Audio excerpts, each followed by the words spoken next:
मी दुसऱ्याही समाजाला सांगतो की तुम्ही एखाद्या खुन्याचं उदात्तीकरण कसलं करता. आणि म्हणून आम्ही जेव्हा म्हणजे आता आपण शॉर्ट मध्ये आलो,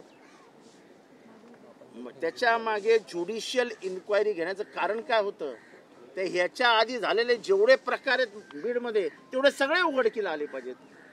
त्याच्यात क्रिमिनल लिंक्स आहेत, राखेचं राजकारण, तिथल्या सगळ्या धंद्यांचं राजकारण, तिथे आजपर्यंत झालेल्या सगळ्या हत्या, त्या हत्यातले आरोपी, त्या सगळ्यांची चौकशी झाली पाहिजे. आपण इतके स्वतःला कोंडून घेतो जातीपातीमध्ये की ह्या चौकशीची वाट लागेल, वाट. एकीकडे कायदा हातात घेण्याची जर भाषा होणार असेल तर मग संविधानावरतीचा आपलाच विश्वास नाही असं आपल्याला बोलावं लागेल. आमचं म्हणजे मला माहित नाही मी यांच्या वतीने बोलतोय, संविधानातली कुठलीही तरतूद बाजूला करून कायदा हातात घेण्याची भाषा योग्य नाही. आम्ही कॉन्स्टिट्यूशनली संविधानात्मक पद्धतीने धनंजय मुंडेंचा राजीनामा मागतोय आणि 302 मध्ये वाल्मिक कराडला आरोपी करावा ही स्पष्ट मागणी आमची पहिल्या दिवसापासून. आमची आजची मागणी नाहीये. आमच्या बरोबर धस आहेत, धस पण बोलतील.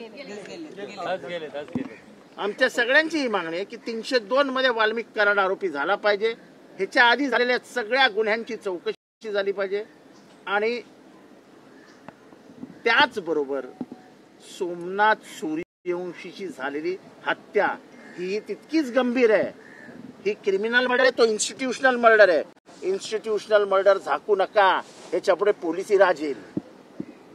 संतोष देशमुखच्या हत्या प्रकरणात सर्वात जास्त चूक जर कोणाची असेल तर महाजन नावाच्या अधिकाऱ्याची होती, जी मी विधानसभेत बोलून दाखवलेली. तेव्हा महाजनची बाजू सरकारने घेतली. त्याच महाजनची काल बदली करावी लागली.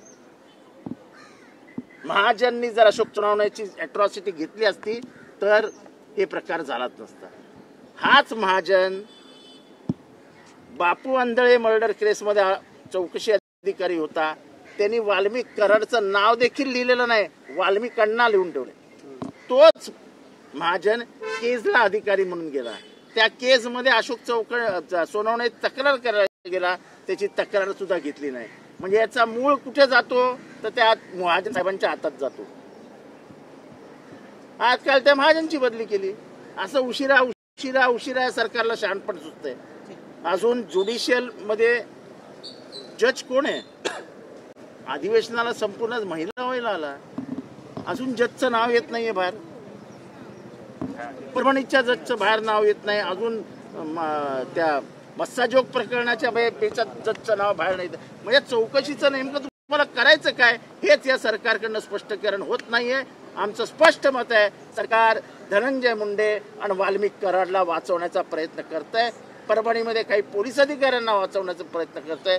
दिस is not a police state, this is a democratic state. आणि इथे संविधान आणि लोकशाहीचा सन्मान राखला गेला पाहिजे.